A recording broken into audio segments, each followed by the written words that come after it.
प्रचंड मेहनत घेतलेली आहे. तर 2 दिवस ते पण माणसंच आहेत ना, त्यांचा पण जीव आहे.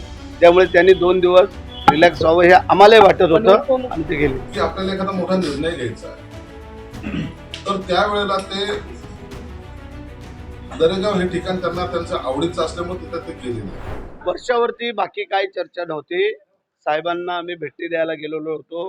भेटलो, थोडीशी चर्चा केली आणि त्यांनी साताऱ्यावरून आल्यानंतर सांगितलं की जरा 2 दिवस मी रिलॅक्स होऊन येतो, मग आपण ठरवू काय करायचं. उपमुख्यमंत्रीच्या रेसमध्ये का जाऊ नये? आता एवढे प्रचंड मेहनत घेतलेली आहे. जरा 2 दिवस ते पण माणसंच आहेत ना, त्यांचा पण जीव आहे. त्यामुळे त्यांनी 2 दिवस रिलॅक्स व्हावं हे आम्हालाही वाटत होतं आणि ते गेलेले. की मुख्यमंत्री एकनाथ शिंदे हे दरेगावी जात असतात आणि जेव्हा त्यांना असं वाटतं की आपल्याला एखादा मोठा निर्णय घ्यायचा आहे, तर त्यावेळेला ते दरेगाव हे ठिकाण त्यांना त्यांचं आवडीचं असल्यामुळे तिथे ते गेलेले आहे. एक स्पष्टपणे या ठिकाणी सांगतो की मुख्यमंत्री साहेबांनी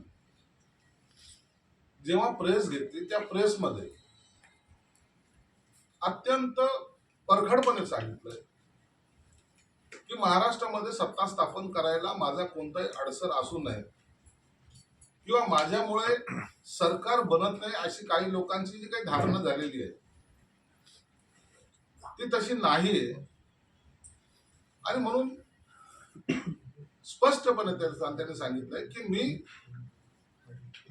तिथं कोणताही अडसर आणणार नाही. वरिष्ठ जे नेते निर्णय घेतील त्याला माझा पक्ष आणि मी बांधील राहील.